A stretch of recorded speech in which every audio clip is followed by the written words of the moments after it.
डाब उखाड़ उखाड़ करके एक दूसरे को मारने लगे और एक ही दिन में समाप्त हो गए। भगवान श्री कृष्ण ने देखा ये सब यदुवंश गया और नारायण भगवान श्री कृष्ण ने अर्जुन और उद्धव से कहा कि अब मैं द्वारिकापुरी छोड़ करके जा रहा हूँ।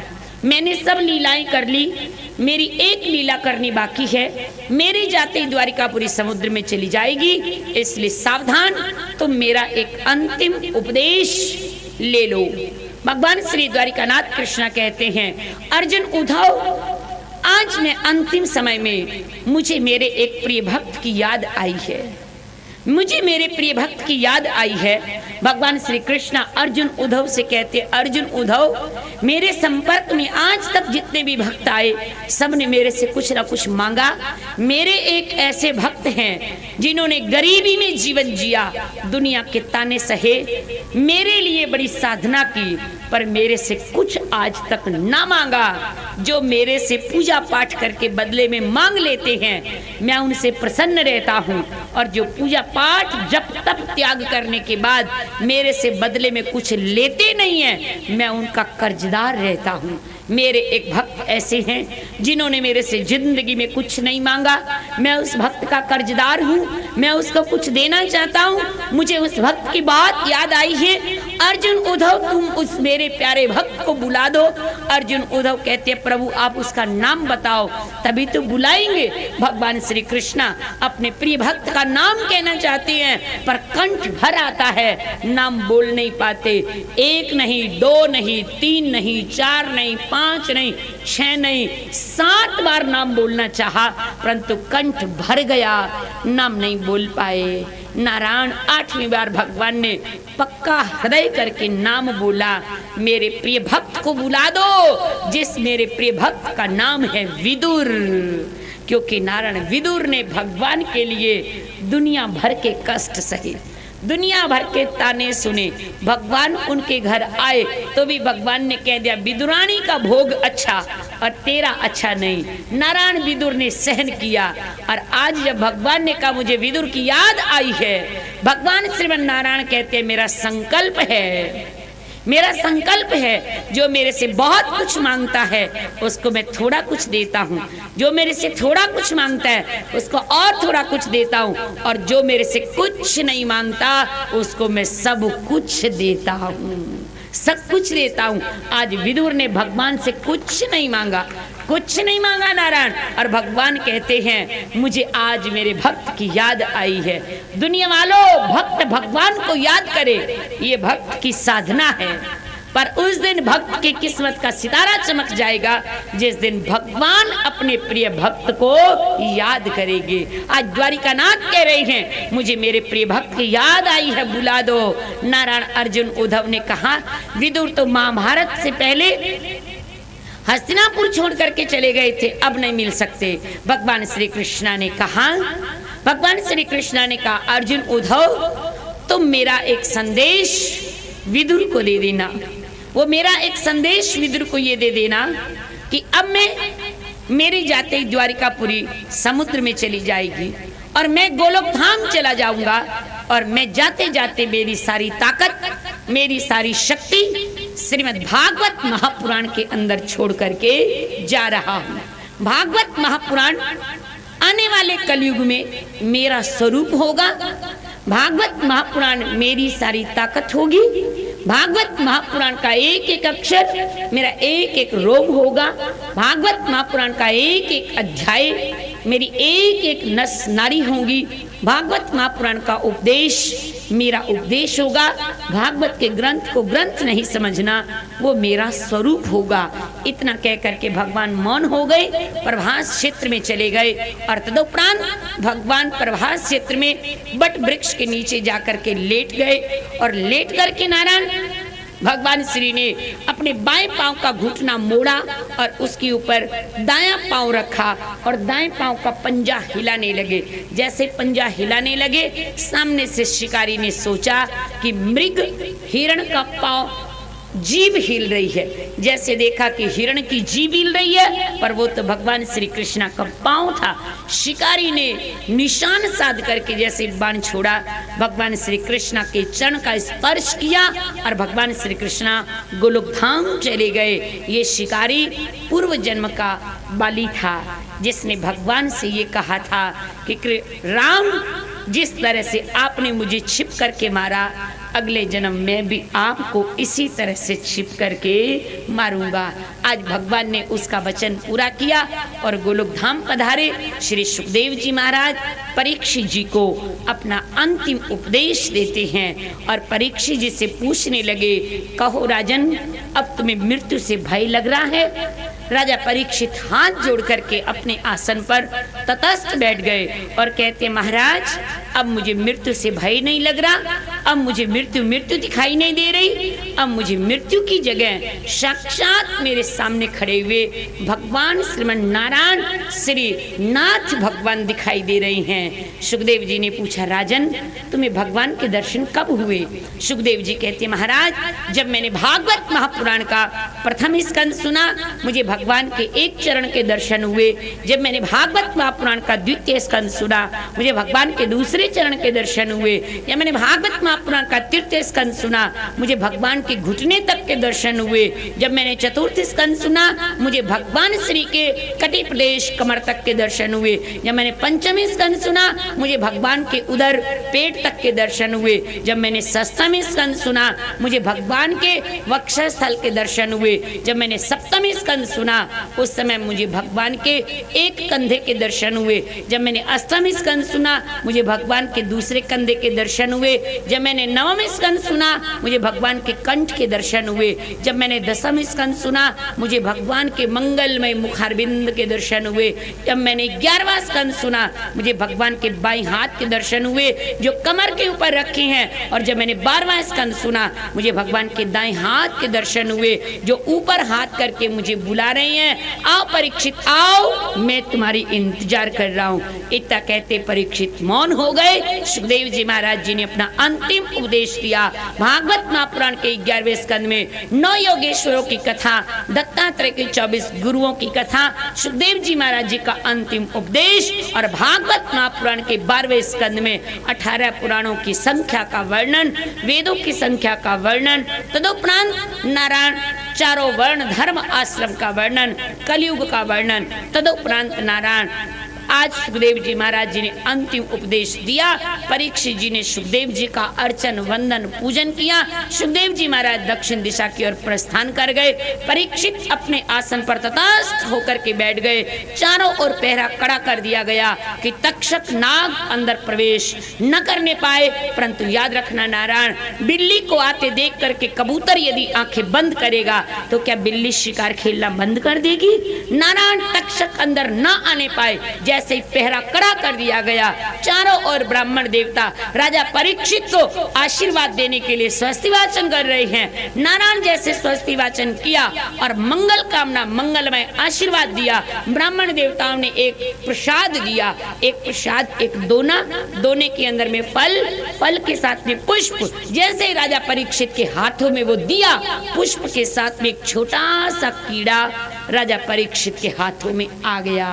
राजा परीक्षित को समझने में देर ना लगी कि ये कीड़ा नहीं है, ये नन्हा जीव नहीं है, ये तो तक्षक है। नारायण, तक्षक ने अपना काम किया और राजा परीक्षित अपनी जगह पर बैठे। नारायण इस तरह से मन में विचार कर रहे हैं कि वंशांश जीर्णानि यथा विहाया नवानि गृणाति नरो पराणि। जिस तरह से इंसान पुराने वस्त्र को उतार करके प्रसन्नता से खुशी खुशी नया वस्त्र पहनता है, इसी तरह से मैं पुराने शरीर को छोड़ करके नया शरीर धारण करूंगा। योगी भक्त, योगी पुरुष को, भक्त पुरुष को, ज्ञानी पुरुष को ये शरीर छोड़ने में कोई भी कष्ट होता नहीं है। सुखदेव जी महाराज जी ने अपनी अंतिम यात्रा को, नारायण सुखदेव जी महाराज विदा हो गए और परीक्षित जी महाराज जी ने अपनी अंतिम यात्रा की ओर प्रस्थान किया। श्रीमद् भागवत महापुराण 12 स्कंद वाली 335 अध्याय वाली 18,000 श्लोक वाली यहाँ पर विश्राम की ओर प्रस्थान करती है। श्रीमद् भागवत महापुराण 7 दिन का ये सप्ताह आज विश्राम की ओर प्रस्थान करने जा रहा है। नारायण में विशेष धन्यवाद करना चाहूंगी विश्वनाथ जी सोनी एवं इनके समस्त परिवार का, जिन्होंने बड़ी श्रद्धा और दत्त चित्तता से इस नारायण पूरे कार्यक्रम को श्रद्धा से स्वयं भी कथा सुनी और को सुनवाई। मैं श्रोताओं से प्रार्थना करना चाहूंगी, जब कथा का मुख्य सार हो तो अपनी जगह से उठ करके मत जाया करो, क्योंकि नारायण घीसूलाल जी, अच्छा जी ठीक है, क्योंकि नारायण मुझे थोड़ा आयु में बड़े होने के कारण थोड़ा नाम बोलते हुए संकोच आता है, इसलिए मैं अब से पहले यही कहती थी सोनी परिवार, मैं आपसे विशेष प्रार्थना करूंगी नारायण कि कथा का जब सार हो उस सार के समय अपनी जगह से उठा मत करो, क्योंकि अभी कथा सुनने और सुनाने की परंपरा का मुख्य जो कार्य है वो बाकी है। मैं विशेष धन्यवाद करना चाहूंगी घीसूराम जी सोनी एवं उनकी धर्मपत्नी और उनके सभी समस्त परिवार का, जिन्होंने बड़े तन मन और धन से प्रयत्न करके स्वयं इस भागवत महापुराण की कथा को सुना और औरों को सुनवाया। और विशेष मैं धन्यवाद करना चाहूंगी मास्टर जी का, जिन्होंने नारायण विदुर जी की तरह इस कार्यक्रम के पृष्ठ में रह करके नारायण इस कार्यक्रम को सफल बनाने में पूरी कोशिश की। विशेष धन्यवाद करना चाहूंगी मैं आज से 9.5 बरस पहले और 14 बरस पहले जो कार्यकर्ता टीम थी नारायण, उन सभी का, जिन्होंने इनको पीछे खड़े होकर के सपोर्ट दे करके कहा इस तरह से करो, इस तरह से करो, इस तरह से करो। नारायण यदि मैं सबका नाम लूंगी ना तो फिर पुण्य कम हो जाएगा, इसलिए मैं नाम लेकर के आप सभी के पुण्य को कम नहीं करना चाहती हूँ। और विशेष धन्यवाद करना चाहूंगी पहली श्रीमद् भागवत महापुराण जब कथा यहाँ पर हुई थी, उस कथा के यजमान सत्यनारायण जी अरोड़ा। नारायण आज मुझे इस कथा में उस कथा की याद आ रही है और उस कथा में इस कथा का भविष्य छिपा था, क्योंकि नारायण एक बीज के अंदर अनेक वृक्ष छिपे होते हैं, उस कथा के अंदर इस कथा का भविष्य छिपा था। नारायण मैं विशेष धन्यवाद करना चाहूंगी आप सभी आए हुए समस्त सुजानगढ़ वासियों का एवं बाहर से जो लोग आए हैं उन अप्रवासियों का विशेष नारायण में धन्यवाद करना चाहूंगी। हमारे संत समाज का, जिन्होंने नारायण समय समय पर यहाँ आकर के इस कार्यक्रम की शोभा को बढ़ाया।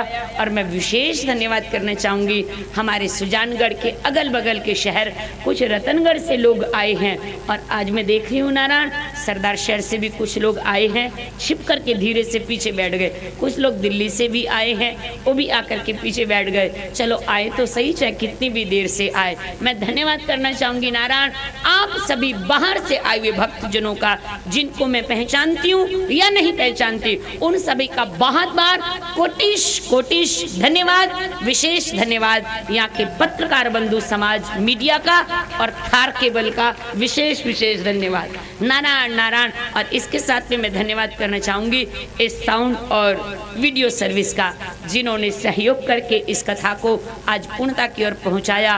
और इन सब की अंतिम कड़ी में, विश्राम की कड़ी में, मैं विशेष धन्यवाद करना चाहूंगी नारायण कमल का, जिसने दिन रात मेहनत करके एक छुपे हुए नींव की पत्थर की तरह इस कार्यक्रम को सफल करने में पूर्ण परिश्रम किया।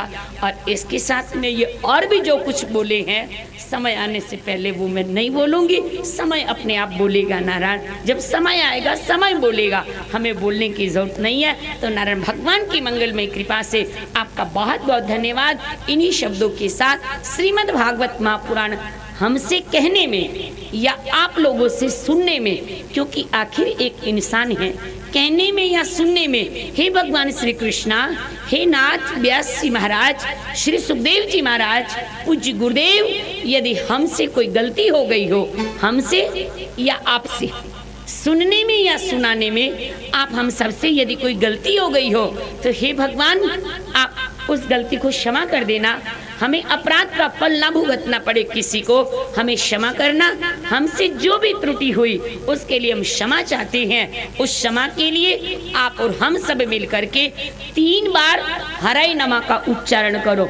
हराय नमा का अर्थ ये होता है कि हे हरि, कष्टों को हरो, विपत्तियों को हरो, अपराधों को हरो।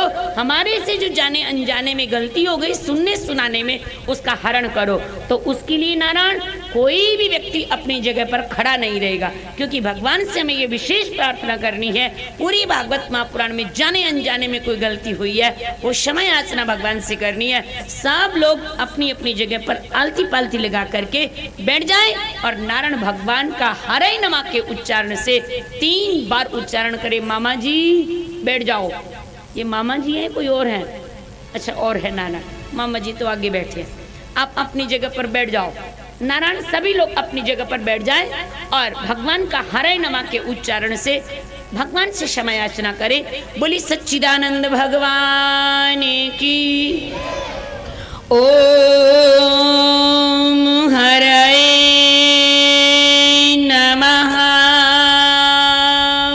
ओम हरे नमः। ओम हरे नमः। ओम हरे नमः। ओम हरे नमः। ओम हरे नमः। ओम पूर्णमदः पूर्णमिदं पूर्णात् पूर्णमुदच्यते पूर्णस्य पूर्णमादाय पूर्णमेवावशिष्यते। सर्वे भवन्तु सुखिनः, सर्वे सन्तु निरामया, सर्वे भद्राणि पश्यन्तु, मा कश्चित् दुःखभाग् भवेत्। ओम शांतिः शांतिः शांतिः। ओम। सभी लोग उच्च स्वर से भगवान श्री का जय घोष करेंगे। बोलिए धर्म की। उच्च स्वर से जय घोष करिए नारायण।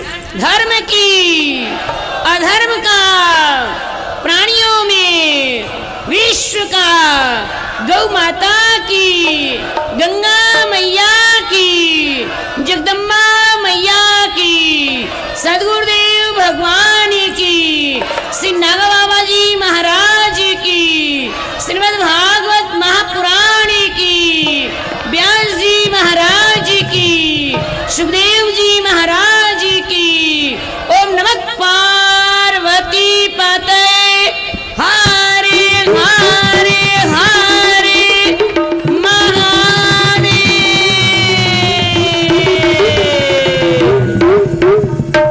नारायण जब हर हर महादेव किया करो तो एक बात ध्यान रखा करो, हर हर महादेव करते हुए हम अपने हाथ ऊपर करते हैं।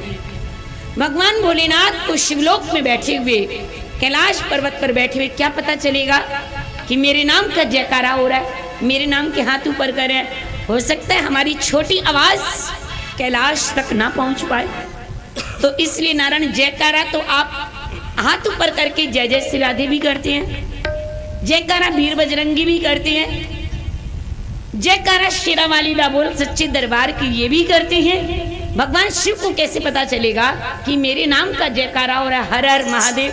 जब शिव जी के नाम का जयकारा बोला करो हर हर महादेव, तो अपने दोनों हाथ ऊपर करके डमरू की तरह हिलाया करो, ताकि भोलेनाथ को पता चल जाए सुजानगढ़ के गोकुल धाम में ये डमरू मेरे नाम का बज रहा है। इसलिए अपनी गलती को सुधारो और पुनः से ओम नमः पार्वती पते।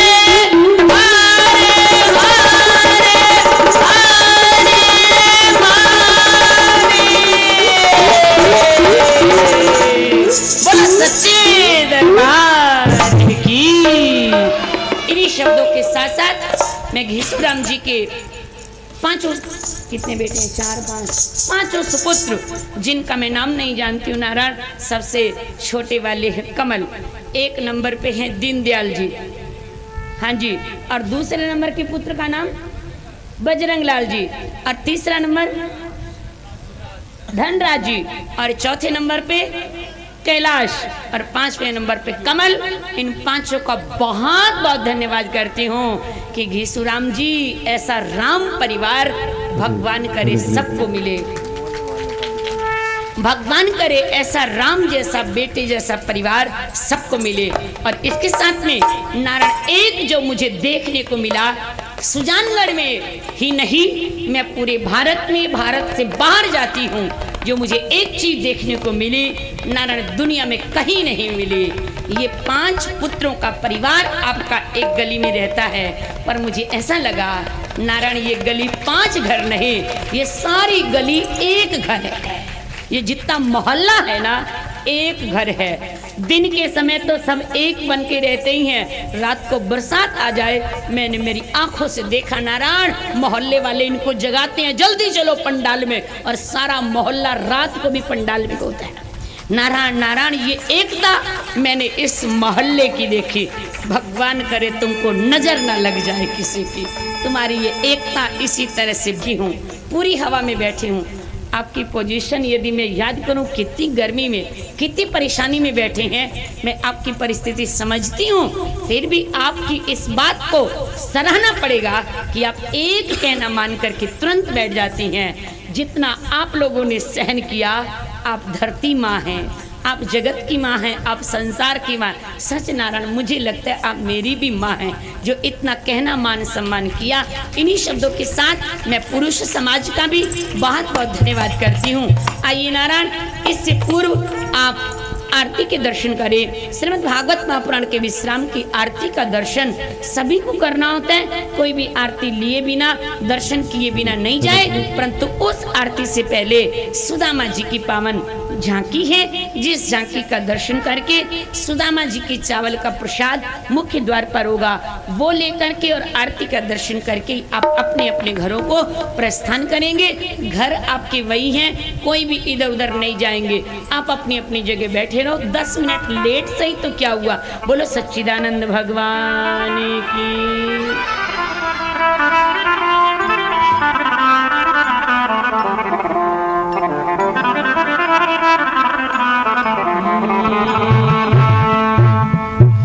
देखो देखो ये गरीबी